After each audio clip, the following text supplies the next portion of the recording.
I'm super excited to have Sherie Harkins here today, and welcome, Sherie. I'm glad that you could take time out of this busy. You're in a busy season of life right now, having just moved. Yes, I am. Thank you, Karen. It's a pleasure to get to talk with you again. You're in your new studio. Well, the start of my new studio, yeah. There's a Uh-huh. little bit of construction that needs to happen, but I have a spot to work, so that is That's great. the most important, right? I can see all the tools back there and everything.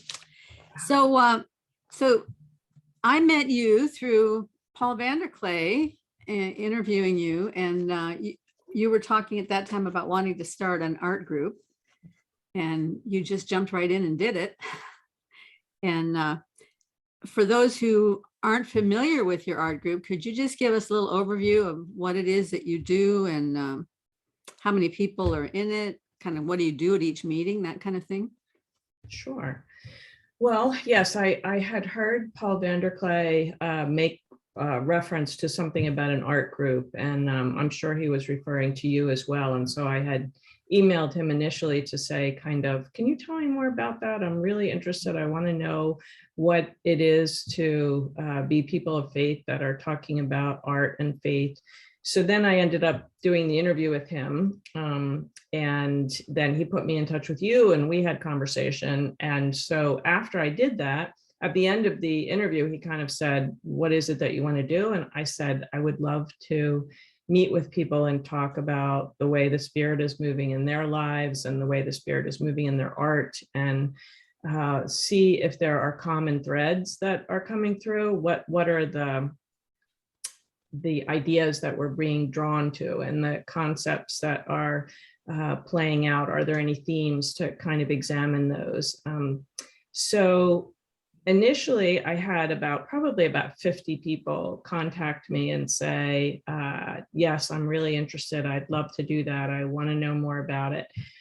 So that was very exciting. And Sally Jo was super helpful in getting me connected with somebody who would help out with doing music. You had suggested I do some interviews with people.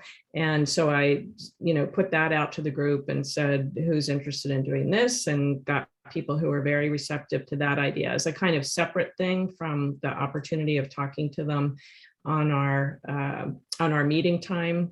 So we did some Google Forms and figured out how often people wanted to meet and how long our sessions should last, and decided on kind of 2 weeks, every 2 weeks, that we would do 2 hours and mostly be focused around the idea of art. And so it was very cool. Not everybody that came initially was a believer.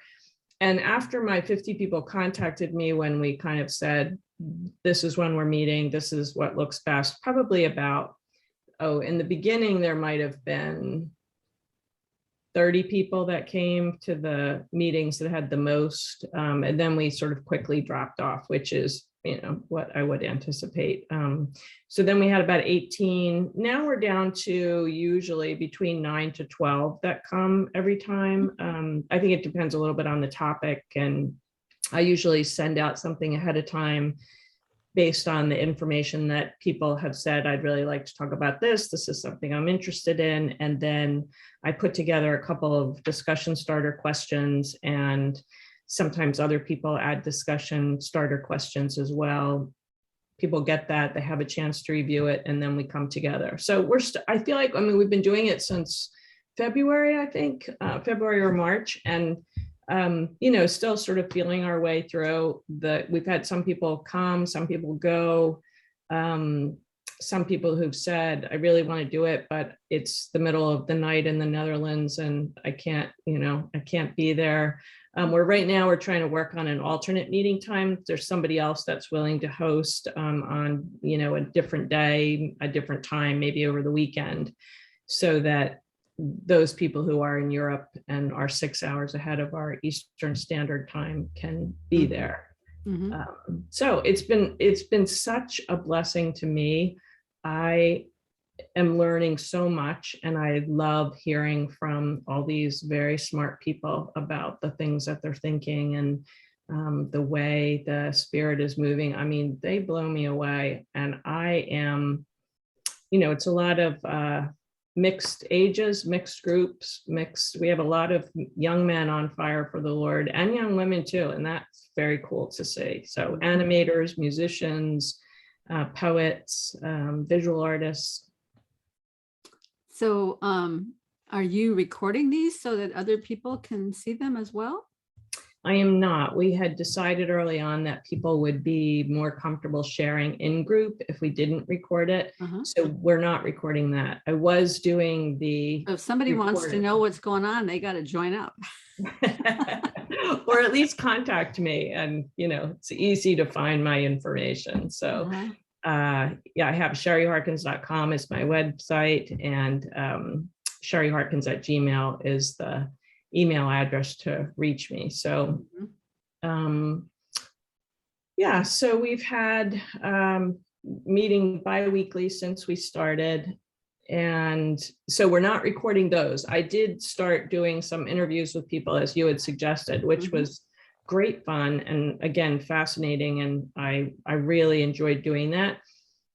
You know that I moved about a month ago, and so I have had about 3 months of very intense looking for a house, getting a house ready, and then moving into another location. So everything that's gone along with that, I have a couple of interviews I feel badly about that I have yet to post, but I have been posting those, just not the group meeting time that we do.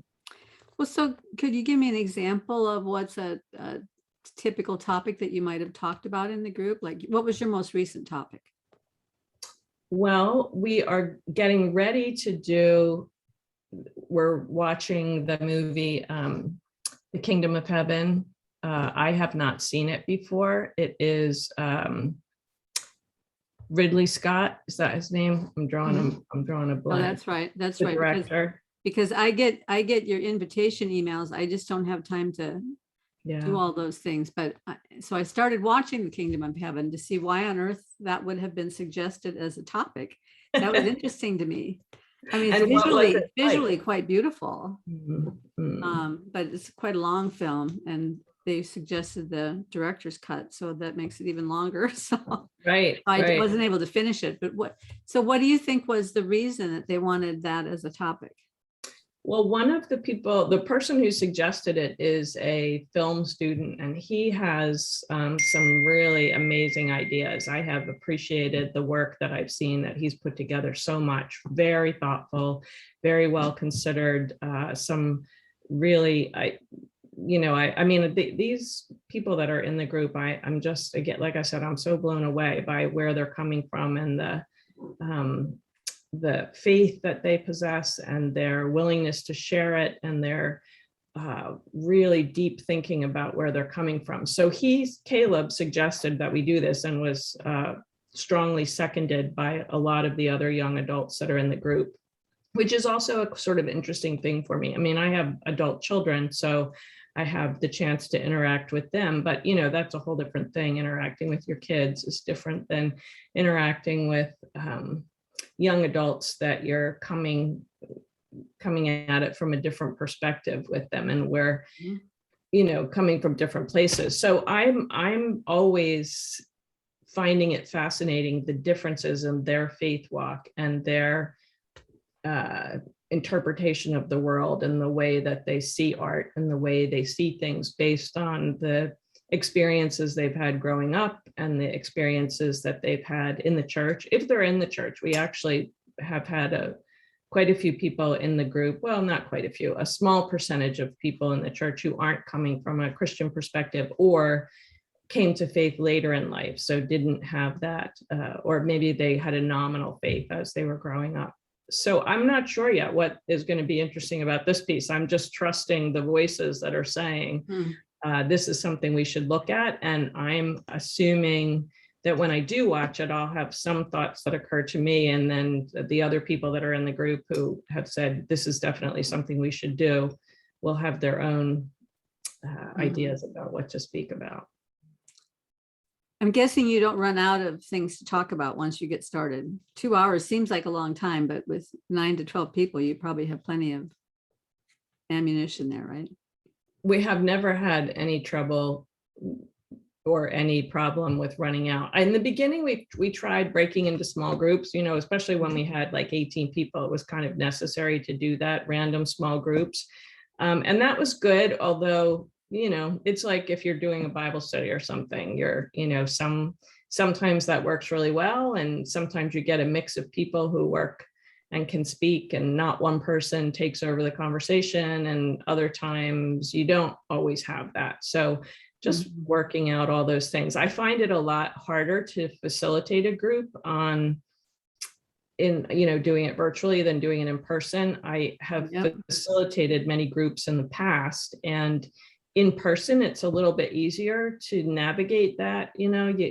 I sometimes feel like I'm too abruptly cutting people off, or letting people go on too long, or not having the chance to really encourage other people where they are, or even being able to see who's responding to something that's being said in a group. So that's been a learning experience for me as well. And then I don't want to take over, trying to like facilitate as opposed to be the speaker or something. Yeah, I know what you're talking about, because a couple of months before COVID started, I had started a Jordan Peterson meetup. And originally we met in a restaurant, but I could tell from all the people that were there that they were great people. I had nothing to be afraid of. And so I just said, next time let's meet at my house. We can have a potluck. We can eat together. We'll have more time to talk. And because all these people are coming from work. And I said, if you can't bring food, don't worry about it. I'll have something.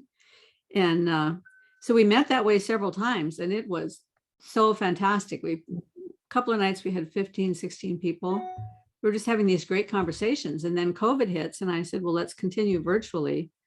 I got through about 2 meetings, and I thought, this is not going to work, because there were new people who wanted to join, but they hadn't already connected with the other people. And so you're trying to get them connected through a Zoom meeting where 10 of the people know each other and 2 or 3 random people don't know each other. They don't know, they didn't have the same foundation or the background. It was just too complicated. So I gave up. So that was the end of my Jordan Peterson meetup. But I did meet some fantastic people through that, and I've kept up the conversation with many of them. I like Dave, who's been on my channel several times, who is the computer engineer, very outgoing, forthright guy. He's just kind of amazing. And Matt, who's the philosopher who ended up moving to South Dakota, I got to know him through the meetup, and we've kept up an ongoing conversation. So those and Michael, who I had so many conversations with. So I'm really glad that I did start the meetup, and that way it got me kind of going with a lot of people that I could have an ongoing conversation with. But I love listening to your guests. They are really interesting people, and they always get me thinking about the concepts and ideas you're talking about. Well, this is kind of a funny story. I'm not going to say who it was, but one of my guests became a guest because originally he made a comment on one of my earlier videos when I first started out. And his comment was something to the effect, I was having a conversation with this geophysicist guy, maybe he was just a geologist from Illinois. And he and I had really interesting conversations, but this comment comes on there, and because we were not talking about geology and we were not talking about art, we were talking about other things that apparently neither one of us knew enough about, because the commenter said, what's so interesting about these two is that because they don't know very much, when they're talking, it leaves a space so that as listeners, we can enter into, we can find our space in their conversation and think our own thoughts and fill in the missing pieces. Oh, what a great thing. Yeah. Isn't that the way art is, right? Because when you're doing art, you want to leave a space for the viewer, and you do that by leaving some part of it that's got a little mystery to it, so that the viewer can connect with that and join the conversation with you, right? Yeah, I like that. So I do love talking to all these people who know a lot more than I do. And I guess by the fact that I don't know very much, I facilitate this space for people, which makes it a lot of fun. Yeah, you do. You certainly hold your own quite well. I'm always Well, very I'm always inspired. madly paddling to keep up, man. I am Yeah, I got studying you. all the time. Mhm. So what's my next question for you? Why do you think there's a link between art and science? That's a good question. I was listening to Ian McGilchrist speak recently on Rebel Wisdom about his new book. Mhm. He was talking uh, about the idea of matter being one phase or stage of consciousness. Mhm. And I was thinking about how that relates to art as well, because we're sort of moving through different phases and stages when we are creating. And so those are all kind of different levels of consciousness, right? And you need the scientific, which is sort of the experimental and the hypothesis, and you're trying to see if something's going to work, and you're trying different formulas with your colors or your composition or the way you're applying your paint. Like that's kind of happening too. And then of course math is all about the proportion and the composition as well. So I don't really know. I'm just kind of open to everything I can receive and pick up and understand about it, because some of it is intuitive and some of it is things that we actually can learn, which is a little bit about what his whole, his whole hypothesis is about, the right and left brain, and about the idea of who we are as creatures and beings and how we're becoming that. So I'm very interested. I have yet to get much further in the master and his emissary just because of time, but I love to listen to him, and I'm always so encouraged to go and read it. I just need to Yeah, figure it out takes how a to long do time. it. It takes a long time to get through, because especially the first like 100 pages is just this filled with very, very dense scientific fact with all the footnotes backing it up and all of that. And then he goes on into this extensive history of thought and philosophy since the beginning of time. And he's talking about, I mean, I have a rough idea of the main people, who make up that category, but he brings in all these people I've never heard of. And he talks about them as though, of course, what this guy said. Right. I feel really dumb because I did not have a good, I was in college during the hippie era, and I was one of the rebels that decided not to take Western civilization, even though everybody said it was the greatest class they ever took. I wasn't going to do that, And I never took physics, and I got bored with philosophy in the one class that I took. And so I really didn't learn anything of much use when I was in college, except how to give a speech. So that did help me in later life. But McGilchrist is so knowledgeable and so highly educated, and he's got this poetic spirit and the lovely accent, of course, so you could just listen to him all day long, right? I do think there's a little thread missing in what he says, and it came up in his conversation with Jordan Peterson earlier this year. Did you happen to catch that? I think so. It was the second conversation he'd had with Jordan Peterson, right? The first one being like a year prior. Yeah, the first one was that little short half-hour thing, and then this other one was the actual thing that was on Peterson's podcast. And at one point, Peterson is asking him something, trying to get him to commit to some idea of something outside of something beyond. And McGilchrist just didn't want to go there, well, there's no need to talk about that kind of thing. And so there's just this moment of tension between them. And or maybe it was that McGilchrist was saying, it could be anything, could be any of these various ways of thinking. But of course, Jordan Peterson is pretty zoned in on this one particular hierarchical view. So, Mhm. Yeah, that's So- interesting. I think when I heard that, and I'm sure you've heard more of both of them than I have, so you can tell me what you think about this. But I wondered if he was saying that he didn't want to go there because he didn't want their discussion to get categorized in that way, because it seems to me like he alludes to the idea of the spiritual world all the time, maybe not hierarchical, and maybe that's the difference. But well, I what mean, do you think? it's more like all roads lead to the same place, I think. Okay. You know, as long as it's this right hemisphere out here operating in this open arena, then Mhm. all the different spiritual roads can lead to the same place. Okay. But I think Peterson is more like,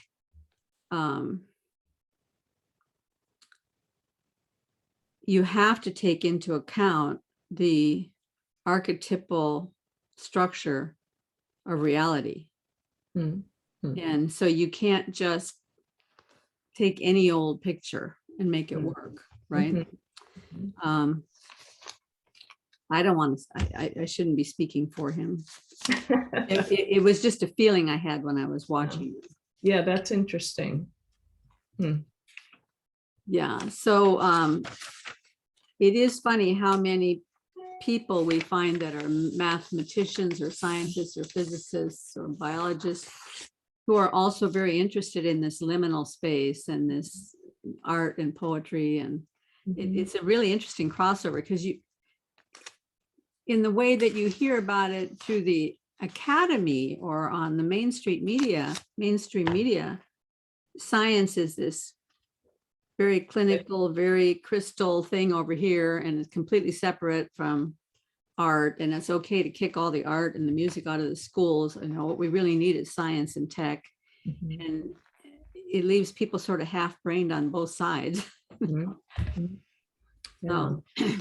Yeah, my husband was a math major, and I have a son who's a financial analyst and a daughter who is a high school math teacher. So we Wow. did a lot of math in our house as they were growing up. And it seemed to me always that they go very well together as long as both sides make space for the other. And it really is represented very well by the idea of right brain and left brain. And I think when my husband and I got to the place that we could see that we both saw the worlds very differently, but how can we bring those together and learn from each other and, you know, sort of mesh those ideas instead of seeing them as separate things.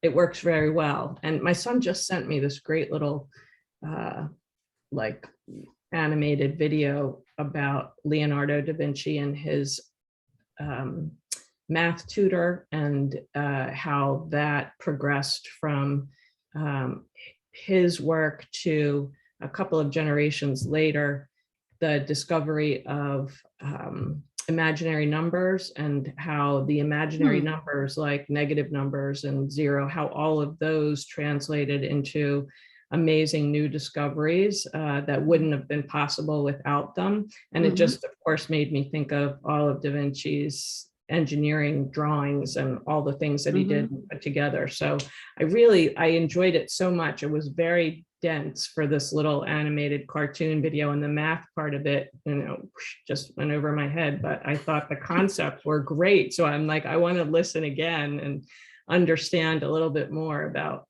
what they were saying. Yeah, that would be fascinating, because I remember when I first got kind of involved in this corner of the internet, I had seen one of these videos about Euler and about the imaginary numbers and all of that. And I was just blown away by the way that he came to that conclusion in the first place. And then how some of the other formulas that Euler came up with, because he was just this very dogged, hardworking mathematician. He worked. Some of the other formulas that he came up with are connected directly or indirectly with pi and with the golden ratio, the Fibonacci sequence. And when you look at it, there's no reason that there should be a connection between those things, right? logically, if you just were looking at it from the outside, like, why would they be connected? But then when you watch them work it out with circles and triangles and things moving around and everything, oh, now I see. Yeah, of course, it is very logical once you get inside the story. But from the outside looking at it, it's like, why would that be connected, you know? And then the whole thing of irrational numbers that just go on and on forever, that have no end point. It's all very mysterious, right? And right. some of them don't have any repeating sequences. They just go on and on forever without any repeating sequence. And yep, it's all very cool. Yeah, it is. And it requires that imagination, you know, it requires that ability to think outside the box and outside of material matter and outside of the things that we can measure and see. You have to imagine that they're there before you can build everything else around them that ends up getting built. I'll send you the little video he sent me because it's very cool. Yeah, and then when you're painting, do you feel sometimes like you have to enter into this kind of imaginary sphere or open up something in your right brain to get what you need in order to make the next move? Or do you just get into a flow state and it sort of happens naturally? Or how does that work for you? For me, I think painting is almost always a flow state.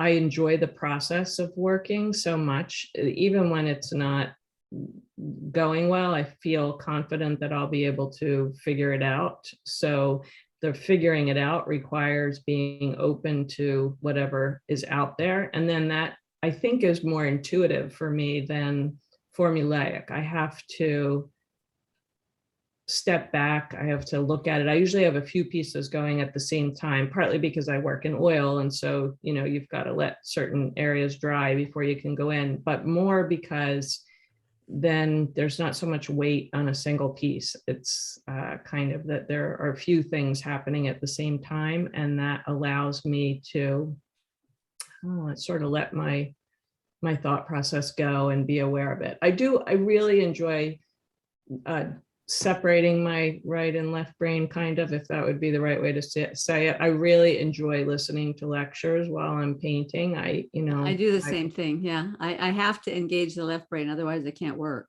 Yeah. Yeah, that's interesting. Now, and I enjoy that so much, but I think I've been really convicted lately of how I have too much stuff going in my head, you know, like I'm not, and it's just all getting confused. Like I can't there's too many different things happening. So I've been trying to back off a little bit and just have quiet, you know, not do anything else. I used to work as a landscape designer, and I loved working outside and being outside. And that was how I sort of got into doing the landscape design, was all the gardens I kept building at home and all the things I learned from that. But I would have oftentimes my most insightful moments when I was in the garden with no stimulus, you know, nothing coming in. And sometimes it's hard to remind myself of that, you know, if I'm painting, like, or if I'm working around the house or doing other things, I need to leave space to hear the voice of God. I think I can find it if I'm doing my Bible study. I can listen to things and be struck by things. I can, you know, sometimes music can, you know, just bring me that emotional response to things. But I'm very convicted. I need to have more quiet time. And I have a hard time sitting still and being quiet because I fall asleep. But if I am doing things, I need to make more space for that. And I realize it's sort of become an addiction for me to listen, because there's so much fascinating stuff out there, you know, there's so much to learn. I know. And I'll be working on getting ready for a particular person who's going to be coming on. And I've got a list of things I should be working on for that. And then Paul will pop up a new video. Well, right. I have to watch that, you know, or Stephen Wolfram will throw out a new 3-hour thing or something. Well, I couldn't miss that. And so I just get all distracted. But I felt the same way that you did about getting convicted that I needed to have more quiet time. And so there was a couple week period where I I committed to not having the internet on at all for the first hour of the morning, because that's always my best hour, either for reading or reflecting or praying or whatever. And that was great. And then somehow I drifted away from it again. So that was only a month ago. Yeah. So I had these 2 weeks where I was really committed to having this quiet hour in the morning. And now I'm right back to, it's an addiction. I think the internet is completely an addiction. I don't know, is it as bad an addiction to be addicted to learning as it is to be addicted to Instagram, or putting selfies of yourself on Instagram? I don't know, but it's an addiction nevertheless. Yeah. And what you're saying is like, this is helpful because this is one of those common threads I'm talking about. So we're both feeling this conviction, like that means something to me, that, okay, God is wanting to speak, and are we paying attention? And it's interesting because I've always sort of looked at, for many, many years, I've seen things as, what is this a picture of? Like when sort of events are occurring and you know that they're happening in multiple places or similar things, or just something will strike you. And I have found that more recently than in a very long time, I'm having an awareness of things being meaningful. And I think, again, I need to be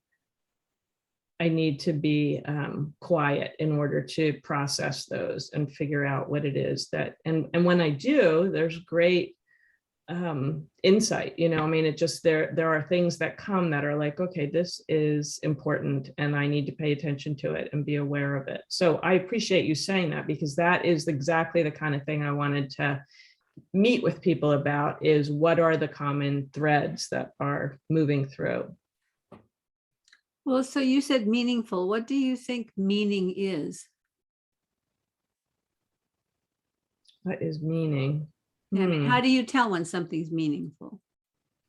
It's a little bit of intuition. It's a little bit of like the way sometimes it either happens one of two ways. Something strikes me very powerfully, and I'm not my husband is much more sort of emotionally responsive to music or to the worship service or things that happen. That isn't really who I am or how I am. And maybe it's just because of the particular circumstances of my life have worked out in a way that I haven't done that. So who knows what God will do with me. But there are times that something strikes me as like, pay attention. It's almost like a voice is saying, pay attention. The other thing that happens is that something weird will happen, and then the same weird thing will happen. Like, or it's not even that significant. Somebody has a toothache, and then somebody else I'll learn about has an abscess tooth. And then the third time, like it usually happens in threes for me. It'll be somebody has to get dentures because they have teeth or something. So then I'm like, okay, well, what is that? That's weird. 3 times this week, I've heard something about people with teeth. I never hear things about people with teeth. So then I start to think about, what does that mean? What could it be about? What does the mouth represent? And then usually there's something that can come out of that. Recently, you recall what came out of the thing about the teeth? Because that's fascinating. Yeah, like if it's something that, like, I mean, honestly, I haven't had a conversation with anybody about teeth in a very long time. But if it happened like 3 times close together, then that's a silly example. It just is an actual example, because that was one thing that happened one time. And so then starting to thinking about, okay, this has to do with someone's mouth. This has to do with words that are spoken. This has to do with, there's something that somebody is speaking that is dark or painful or difficult. So then that ended up being very true. And again, I sound like a crazy person, I know, when I'm talking about it in the realm of teeth. But another way it might happen, I was sitting at near the water right before I moved, and I was just having a few moments of quiet on the edge of the water and sitting on a bench, and I was watching a school of fish had come to the surface, and I was noticing how the surface of the water was slightly ripply because the school of fish was there, and the seagulls would swoop down and grab the fish while the ripply water was there, because they, that made them more noticeable. So I was thinking, I've always had this thing in thinking about the water and the air, like this is a perfect picture that God gives us of two worlds existing in the same place, and that sometimes they cross, but the creatures that live in the water, most of them can't live above the water. And for those of us that live above the water, we can't go underwater unless we sort of take some precautions and make some plans. But it's like such a clear picture of, here are two worlds, like the spiritual world and the material world, that are coexisting. Sometimes there's thin places, sometimes there are things that one or the other connects. Fish jump out of the water, we jump into the water, and we get a sense of it, but we can't live there. We can't be there all the time unless we do something. So in thinking about this ripple and the seagulls, it was a very clear picture to me of when we get, and it wasn't something I was thinking about. It was just sort of like, pay attention to this, is the thing I felt very strongly was, as we get close to the other world, we become more vulnerable. And so that was a kind of interesting thing for me to consider that ended up playing out in my life later that week. Like, okay, pay attention to this. You need to be aware, and therefore take precautions, whether it means prayer covering or whether it means just being aware that the enemy prowls about like a lion seeking whom he can devour. Whatever it is, that this is something you need to be aware of as you get closer to something else that's happening on another level. You become more vulnerable. So that brings back so many memories. Hmm. When I was a new believer, right after I became a believer, I got elected to the legislature in Iowa. And it happened to be the year that Reagan came into office as president.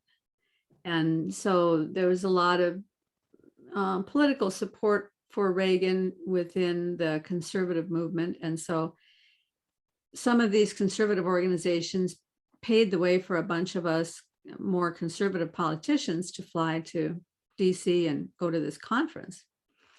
So I'm at this conference with people from all over the United States, and sitting next to me is this guy who's a state senator from the state of New York. I won't tell you what his last name is because his brother ended up being quite well known, but he himself was not well known. And anyway, I was a new Christian, so I was all on fire. And I wasn't trying to push it down anybody's throat or anything, but if something would come up, I was just being who I was. And so we got to talking, and he mentioned something about, he had picked up a Gideon Bible in his hotel room once, and, but that he wasn't really very interested in it. And he was saying, what would you think is the most fundamental thing that changed for you? And I said, well, the thing that I notice most right now is I'm so conscious of my sin. And before I believed Christ, I wasn't even aware that I had sin, And now I just seem to be very conscious of it. And he made the comment, well, then I know I'm not interested in being a Christian because I'm already too conscious of my sin. But what it made me think about at the time was my consciousness of my sin. I don't think that was something that Jesus was showing me. I think that was something the enemy was hitting me over the head with. And before I had crossed the line into Jesus's territory, or before he had pulled me over the line, let's say, the enemy could have cared less. Right. Yeah, I was unimportant to him. But the minute I got close to the other side, he started beating me up with all of my sins and failures and, making me feel terrible. And so the accuser of the brethren, right? Yeah. And then years later, I worked as a worship leader at a very small church for several years because I didn't need the money and they didn't have any money. So I was obvious choice, even though I wasn't a very gifted musician. I could meet the need that was there. And every single week I would just be, I mean, this probably sounds crazy, but I just felt like I was under spiritual attack all the time. And it wasn't normal stuff. It was weird stuff, you know, family tensions that wouldn't have been there otherwise. It was lots of negative thinking about myself, you know, trying so hard to focus back in on what I wanted to bring in terms of worship and celebration to the church, but battling all these, for lack of a better word, all these demons inside my head. And honestly, after a couple of years, I just couldn't do it anymore. And so I always felt kind of bad about walking away from that, but I just needed a breather, you know? And the instant that I quit doing that, all that stuff went away. Really? Yeah. So I really felt like it was because, you know, when you're preparing to lead worship, you have to go through a certain spiritual drawing close to the Lord on a consistent basis so that you feel prepared to have something to bring to the body. And so I was always in that vulnerable space, right? Yes, you were always in that vulnerable space. Yeah. Yeah. Well, I mean, I would guess that you're in another kind of vulnerable space now, though. You know, you are bringing information and truth and questions and the opportunity for critical thinking to a lot of people through what you're doing, and as well as the art that you're making. Are you still able to make art now? I know you must not have much time, but well, it's not only that, it's not only the time. I think part of what was driving me when I first started doing art was that I didn't have anybody to talk to about my ideas. And, you know, I mean, within the church, there just aren't very many places where you can talk about things like this. And my family was not interested, and I didn't really have any friends who were in the same space. And so, and I had a toddler, and, you know, you're trying to talk 3 and 4 and 5 letter words with a toddler. And so there was no place to express myself at all. So I started painting, and that turned out to be a wonderful place to express myself. But the last couple of years, I've just been inundated with opportunities to listen and learn and talk. And so I don't have as much drive to be putting that energy into artwork. I miss the process. I miss the process of seeing something come into reality that was not there and that is completely unique, that could not have come from any place else. And that I really think for the most part doesn't even really come from me. I mean, it's coming from, I mean, I hesitate to say that the Lord is the one who directs our steps when we're doing art, but it sure feels like there's some sort of place there that is kind of governing the way that I think about things or the choices that I make. Not governing, maybe that's not the right word. You know, I've been wanting to have a conversation with somebody. I'm trying to get one lined up on the space between authority and obedience, and the way that we think about those two words, and how each of those words has so much more depth and breadth than we give them when we think about them. We tend to simplify so radically. But anyway, I'm going on and on. Sorry. No, that was very interesting. I liked what you were saying. So the difference between obedience and authority. Well, not just the difference, but when we say authority, is that a benevolent word, or is it a pejorative? And are there a lot of different levels? And how does authority work? And why does authority work? And where does the power come from for authority? And is authority in my life a different thing if I voluntarily submit to it rather than submit to it out of obligation or submit to it out of coercion. And, and what does obedience mean? Is it the same thing as submission? Is it your neck under a boot, or is it a beautiful subsuming of your passion into the passion and will of another? There's just so many things about it. And I think in today's world, we tend to look at those two things as just being kind of carved in stone. He's an authoritarian, we'll say, as though that says everything. Well, not really. It doesn't tell you much.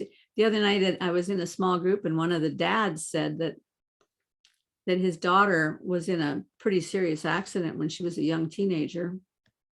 And when he got to the hospital and saw that she was okay, he had this sudden realization that up until that point, he had been very much of an authoritarian in her life. And from that point onward, he changed to being all about love and protection, exercising a different kind of authority in her life, basically, and so that was just another little piece for me to start fitting into this. I've been thinking about this authority and obedience thing for quite a while. And how does love fit in the middle of that? I think in all of these things where there's two poles, that love is somewhere in the middle there. That's very interesting to think about. I'm reminded of, I know, with my kids, or with it is very different, because we tend to think of like obedience to scripture. Then we sort of put scripture into like a rule book, like these are the ways we need to respond to it. Somebody was speaking yesterday when I was in church about their struggles with depression, and she said, I know that the scripture says, be anxious for nothing, but in everything by prayer and supplication with thanksgiving, let your requests be made known to God. And I know I'm not doing that. I know I'm doing battle with depression. And I thought there's so many times that we take the things that are in scripture as rules or commands rather than encouragements. Like if we looked at it as, if my child was anxious or upset and I was telling them, don't be anxious for anything, don't worry about it, just remember to keep yourself focused on gratitude and to be looking at those things in your life that you're grateful for. And as you do that, everything else is going to fall into place. You're not going to get stuck in that place of anxiety. And I think the accuser of the brethren wants so much to take that encouragement that is offered to us and turn it instead into a command that we are failing at if we're not able to participate in the place of not being anxious. And there's a lot of scriptures that are like that, that we've sort of traditionally read as a lot of the things that Jesus says too, that if we read them as like, how would I say this to my child if I was wanting to help them, as opposed to being that authoritarian figure who says, this is what you need to do and this is how you need to respond? It would be so different. Yeah, absolutely. I remember thinking about this a lot when I was a new believer. Some movie came out where it was a movie about Jesus, not the one that they were showing at all the missionary things that was based on the book of Matthew, not that one, but another one, maybe 10 years after that one. I don't even remember what it was, but the guy who was playing Jesus was very happy and smiling and laughing all the time. And I'm watching that and I'm thinking, that's funny. I never thought of him that way. But just having seen that movie, it kind of shifted the way I started looking at the scriptures. Well, what was his emotional state at this point, or, when he said that, what was his tone of voice? And could I try to enter into that and see what tone of voice he would use with me right now in this space? Or, do I take everything as my father yelling at me, because that's what you get when you're growing up, right? you always have these voices in your head of things that happened to you when you were younger. Mhm. But could I spend time with Jesus and then just hear his tone of voice with me, which might sometimes be, now, Karen, I need to talk to you about this, Mhm. it's not all birthday candles and popcorn and ice cream, there's some things we got to talk about seriously here. But one of the things I learned early on, and I think somebody told me this, I don't think I came up with it myself, is that if you're struggling with a long list of problems that you've got, bad places in you and sins and all that, that is not coming from Jesus, because he comes with one thing at a time and he works with you on it and he helps you through it until you get to the other side.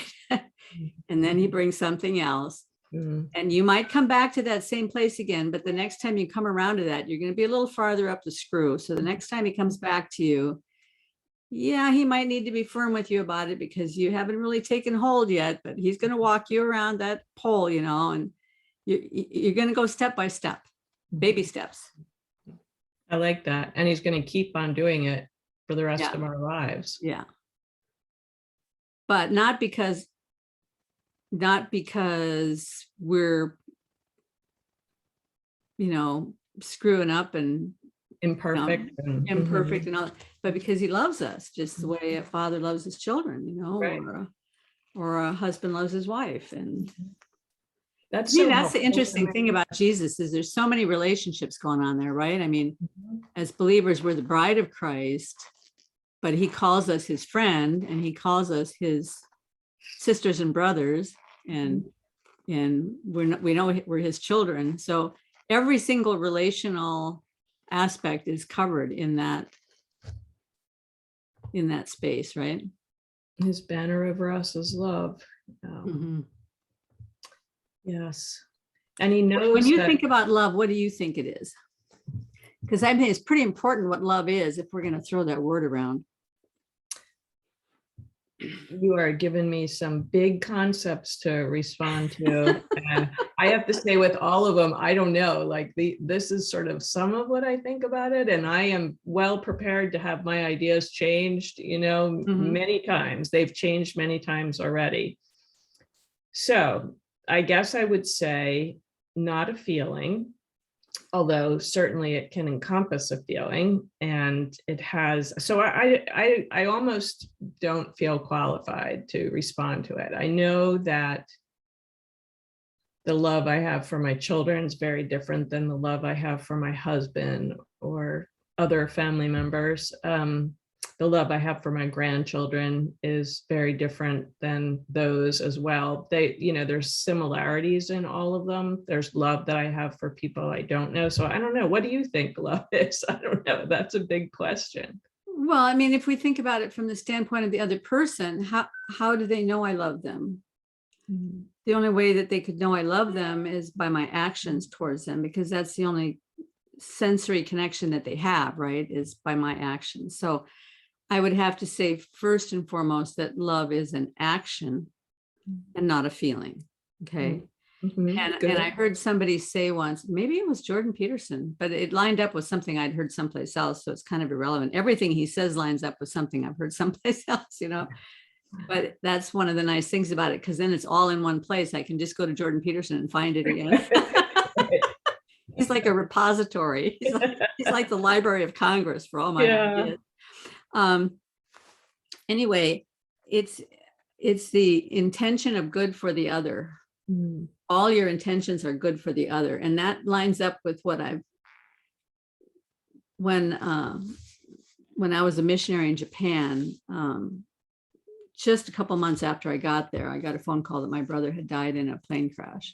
This was 1986. And he was living in Alaska, and he was an engineer at the air base there. And then on the weekends, he liked to fly his small plane. And he got so good at it that he would take hunters up into the mountains in his small plane and go moose hunting, guide them around and stuff.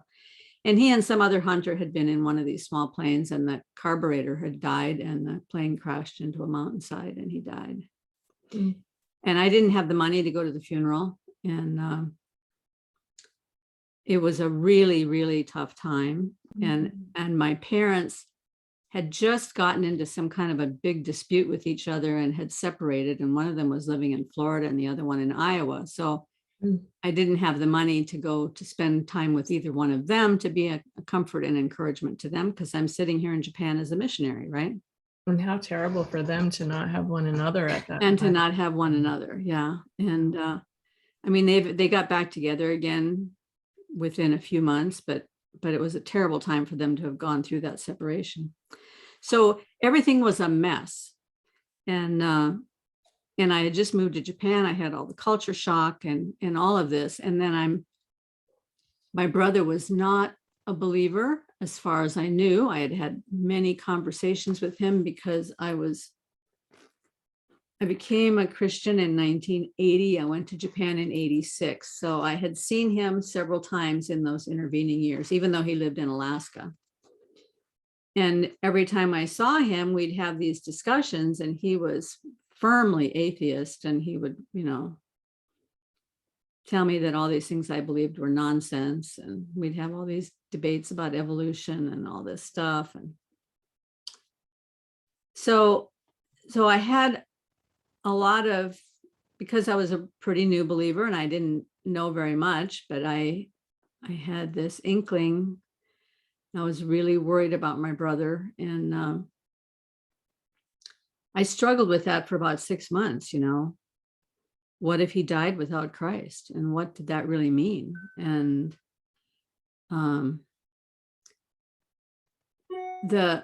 what I finally came to after this 6 months of struggle and sorrow and everything else was, there's one thing I know without doubt, and that is that God is good. And that all God's choices are good. All his choices for us are good because he loves us. So if that's my foundational basis, then whatever happened with my brother, God is good and all his choices are good. And my brother had a choice, and a part of me told myself this story is just a story, but it helped me think things through, that it's very possible that as the plane was going down, God gave him another choice, and he had a choice. And my hope was that he made a choice that he'd want to spend eternity with Christ, right? Because I knew that he knew enough, because I'd had enough conversations with him.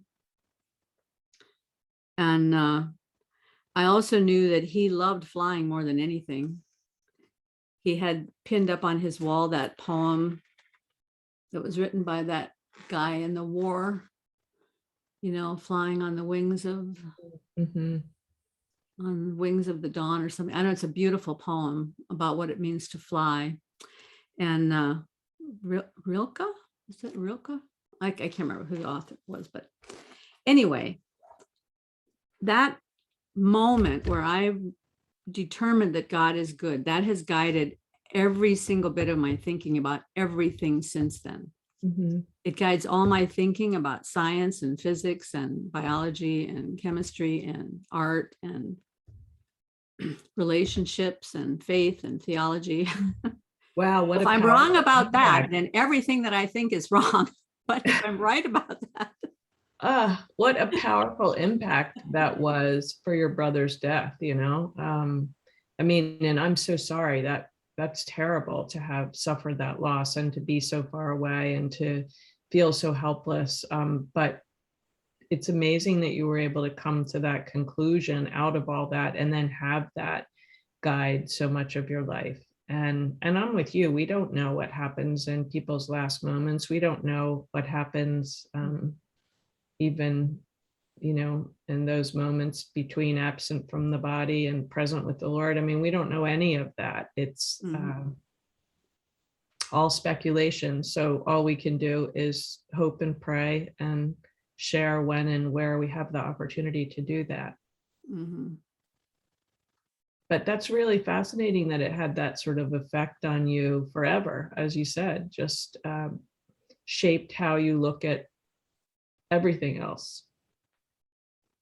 Well, it started to shape just about the way I talked and the way I heard other people too, because so many times you'll hear somebody say in church, oh, God is so good. I got a blessing this morning. You know, I'm like, wait a minute. Everything is a blessing from the Lord, you know, everything. It might not look like a blessing right now, but if you put it back in his hands, it's like the things in our lives that are problems and flaws and sufferings and everything else, if we give them back to Jesus, he purifies them with the fire of his love and then gives them back to us changed.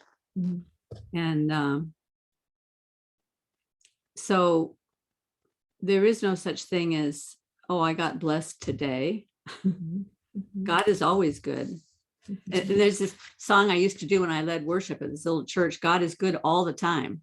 You ever heard that song? God is good. Yeah. Yeah. It's a great song. I just love that song. So, and that's another good reminder, you know, and it happens to be one of those really upbeat, powerful, which is another thing. I was talking with a friend the other day. Why is it that so much of the worship music in church these days is this somber, funereal, slow, mournful kind of stuff that you can't find a melody to, you can't follow along, you can't participate? What happened to victory in Jesus, you know? Yeah. Now my husband loves all that kind of music. He loves that sort of repetitive, what is it? A minor key that would be played in. And he finds that enormously helpful to him. And that isn't the kind of music they generally play in the church that we're a part of now. But I get very sleepy and it's not, but we're all different. We all are fed in different ways. Can't we have a little bit of everything for everybody, right? Yeah, I'm fine with having some of that stuff for the people who, I mean, there was a time in my life when that was very meaningful to me too, but it doesn't have to be a steady diet of that, right? We can have variety. We can have upbeat, joyful, celebratory music. And so, did you see today the 4 Horsemen of Meaning video dropped? Jordan Peterson, Bishop Barron, Jonathan Peugeot, and John Vervaeke. Oh, I will look forward to that. Yes, Yeah. no, I got you right after work. Yeah, Right. and I only had a chance to listen to about the first 10 minutes of it before I got on this call. But one of the things that they were talking about is the loss of beauty in the church. And Bishop Barron was saying, yeah, he said, you know, have you noticed even what's happened with the Catholic Church is everything's gotten flattened out. They've taken out, they've turned them into like warehouses. They've taken out all the beauty. And of course, that's the way the Protestant church has been for a long time, right? Right.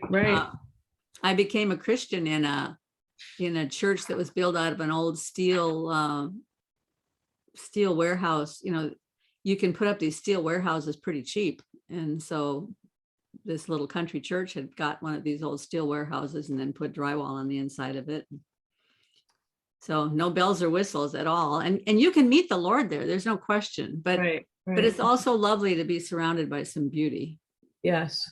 It's such an interesting thing what happened in the church and how we, I mean, you and I have both been in the church for a long time. So we've both been a part of the experience of art not being valued and not really having a place to belong. And I kind of find that in my life anyway, which I think is why it's so good and important to have the connection with other artists, because art is such a huge part of who I am and what I do and what I feel called to.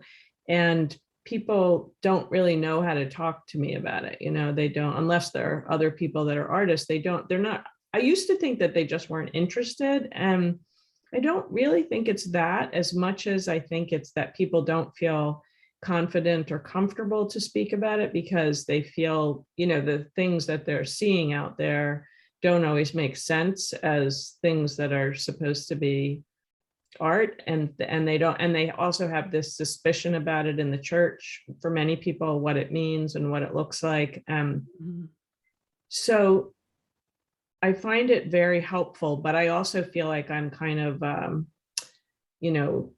delayed learning. Like there's so much we learn through the opportunity to talk to other people. And I don't feel like I know, I mean, I don't think I'll ever feel like I know enough about it, but I want to continue to have the conversations because I think there's so much to be revealed if I can pay attention and be open to it and be willing to listen.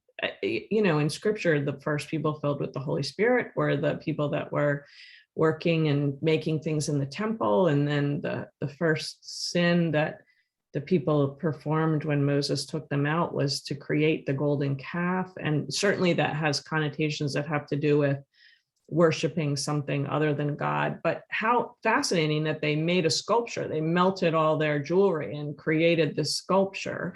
And then that was what they worshiped. And then, you know, like why do we have commands not to make a graven image, and what are the dangers? And so certainly we can see there's a lot of distorted thinking in the art world today.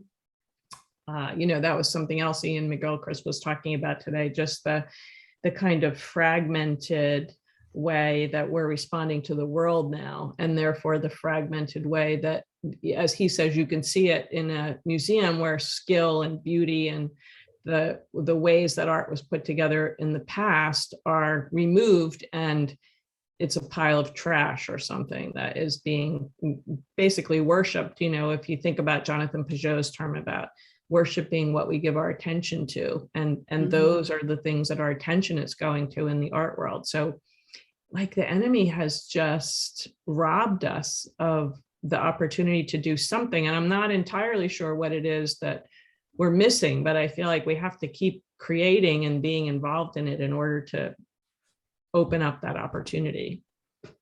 Well, I was thinking about this the other day, that where was the turning point? And I'm sure there were a lot of little turning points, but in my mind, one of the biggest turning points was in the move towards Expressionism, because the idea there was, I'm going to look inside and see what I have to say from inside me.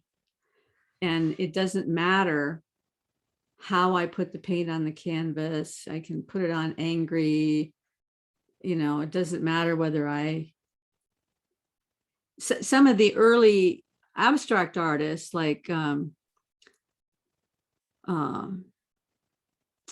Matisse or like Van Gogh, or you know, some of those guys.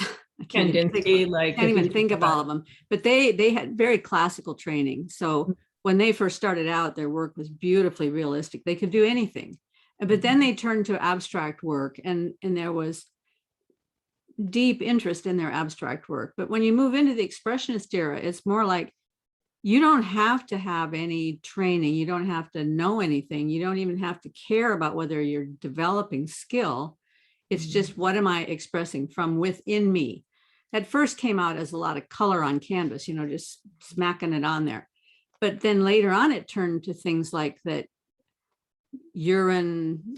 bottle of urine with a crucifix stuck in it, or the Theranos, Madonna made of elephant feces or whatever. Right. It's just whatever gross thing people could think up that made them unique enough to be noticed by a museum. I mean, that's the whole thing. How can I be weirder than anybody else? And then a museum will put my work in there. And yeah, so much of that postmodern is about all that deconstruction and all of the things that he was talking about with fragmenting, you know, just pulling things apart and then not having them be interconnected, which I think is something that artists do. It's actually a little bit of what I was talking about before. You know, that interconnectedness is so important, that ability to see how things work together, which is what we do when we're painting or drawing too, right? We're seeing how the marks that we're making on the paper are working together with the eye and the brain, and connecting ideas and themes and emotions, and all of those things happen through the process of what we're putting together. Well, and also to go back to McGilchrist, isn't it also what is capturing the attention of your right hemisphere out here that is the ineffable, that is helping to guide those choices that you have, right? Instead of just looking inside. So, and I was thinking also of what you said about the golden calf. And then what scripture says about not creating graven images. But the thing that immediately came to my mind was when God told Moses to put a bronze serpent on a pole and hold it up, right? That also was a graven image, but the purpose of that bronze serpent was for people to look through that bronze serpent and to see God. Mhm. And Jesus himself connected himself with that bronze serpent on a pole when he said, if I be lifted up, I will draw all men unto me, right? Mhm. So the golden calf was an idol because they were to look at that and worship the calf. Mhm. But the bronze serpent is an icon because you're looking through that to Right. to See what's beyond the it. beauty that's beyond it, right? And so art is meant to be an icon that opens a window to see more about God's truth. That Yes. doesn't necessarily mean it all has to be what we personally consider pretty or beautiful or nice colors. Sometimes it can be sad and terrifying and angry, but it still is something that's pointing us beyond ourselves, right? Maybe if it's like what is that, Guernica, Mhm. right? The one that's about the war, but it's all these Picasso's, right. horrible monsters, right? Mhm. It forces you to think of something outside of yourself, Mhm. that you might have some need, or some of those paintings. I can't, was it Manet that did the paintings of the war? No.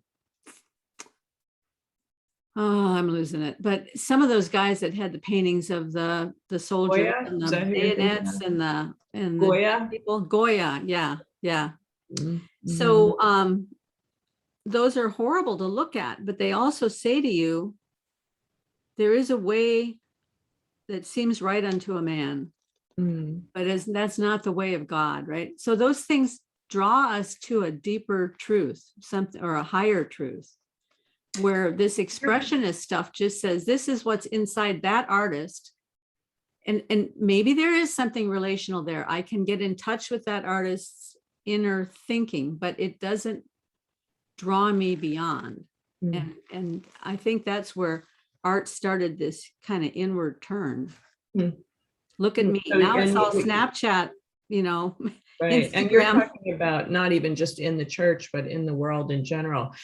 I wonder if Guernica was a piece that pointed beyond for the people at the time period. I mean, I don't think anybody saw it, but like or Goya's work, would those things have been pointing people beyond at the time that they were happening, or were they more like pieces for the rest of us to view so that we would look and see our own lives and the things that happen, and then how do we respond to that? Because that's an interesting idea. If things are dark, what purpose can they have in pointing us beyond? So if we were creating, pieces that were expressing the horror of people dying alone during COVID because they weren't allowed to see their family members or have people around them, would that be beneficial to the people who were experiencing that, or would it be more of a way of acting as like a memorial, like the memorials in scripture of the stones, the things that are there to point to something that happened, and maybe God was with them in those moments, and we can remember that and appreciate it and see it from that perspective. I don't know, that's an interesting, because nowadays it's so easy to make dark art because that is so likely to be celebrated more than something that is expressing peace or joy or gratitude. Well, you bring up a good point. So, I mean, I could be off base in my thinking there, but because where the fine line is when you move over into propaganda and you're painting something dark because you're trying to make a point, and shove it down people's throats, which is almost all the movies nowadays, right? Everything has to make a point. All the TV shows have to make a point. All the characters have to be changed around to make a point, you know. And certainly we don't want art to be that. Art has to be expressing something higher, not and maybe it is the benefit of time that makes a difference. Because you might paint something as propaganda right now, but 100 years from now, people don't even know it was propaganda.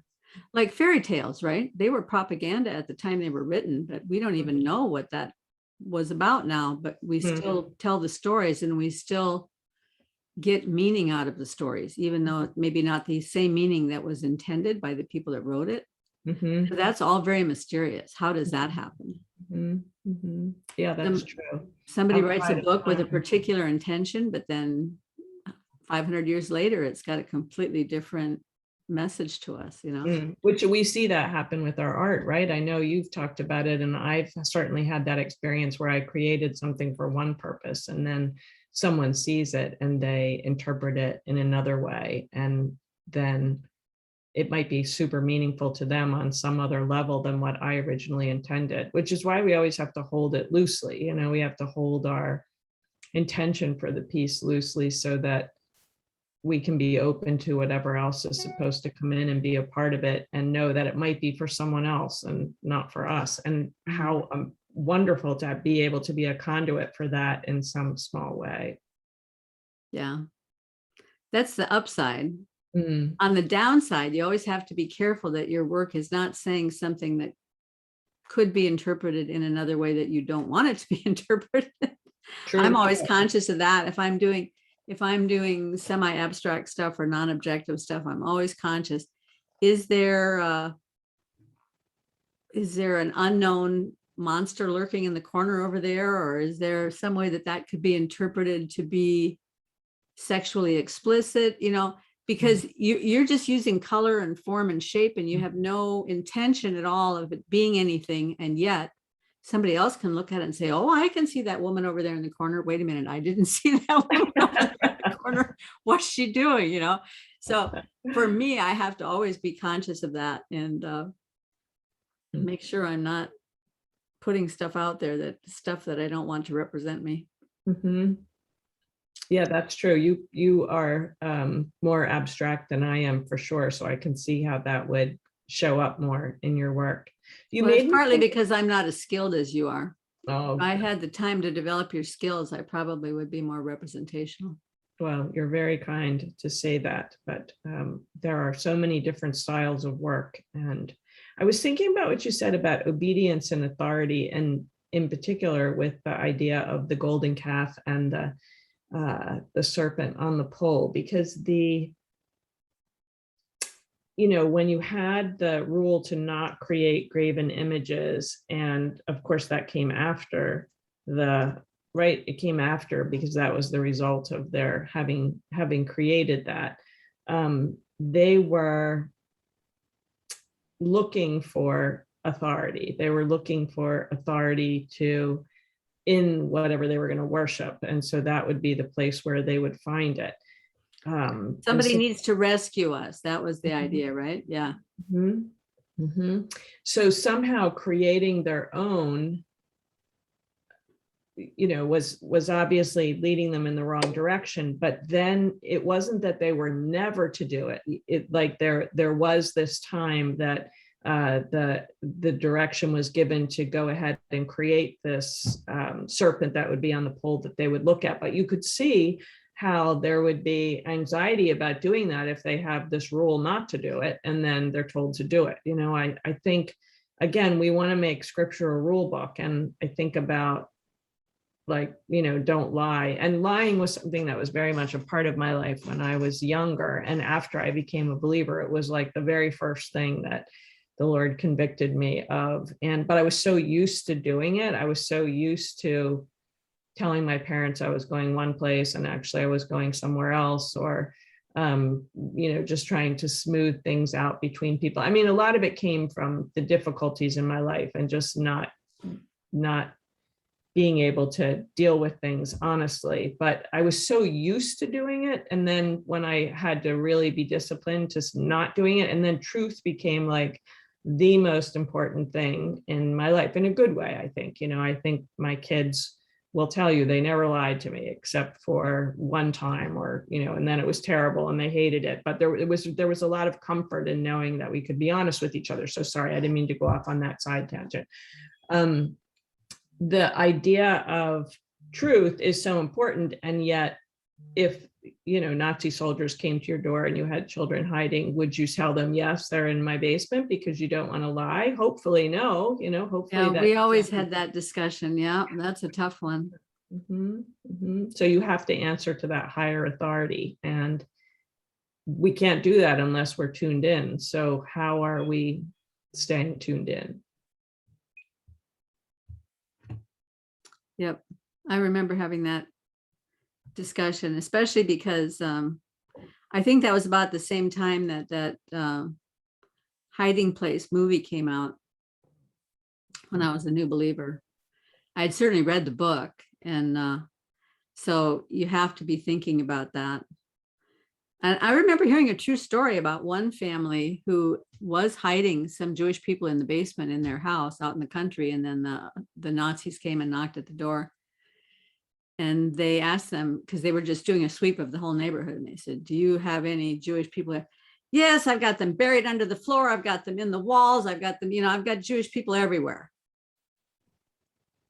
And they did it so ironically and flippantly that the guy said, oh, leave us alone. And they walked off and just, left it there. Yeah. So sometimes you can speak the truth. Yeah, there's many different ways around that, but I don't know. I think about that often because, well, and we don't want to get talking about all this stuff now, but I mean, a lot of these things are coming up now because of the situations that we're in.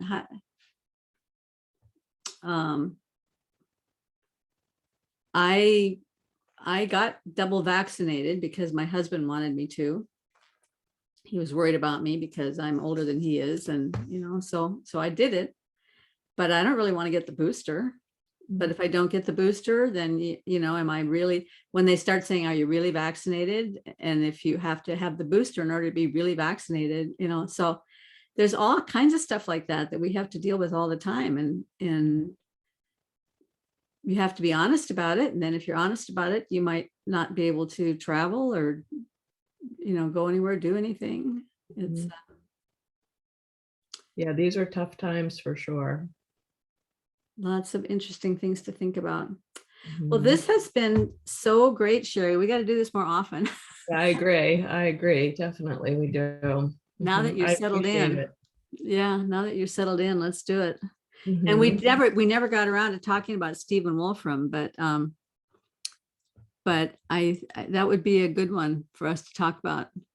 Okay, I'm game. And if there's something in particular you want me to hear or listen to, please send it to me and I will do that. Yeah, I wrote a little half-page thing about how love fits into that whole thing. So I'll send that off. I'd love to read it. Yeah. Maybe I might even put it in the notes underneath the video. Sounds great. So that other people can see it. Because, I'm doing these videos on Stephen Wolfram, but I don't want people to think that I imagine that the world is constructed out of cellular automata.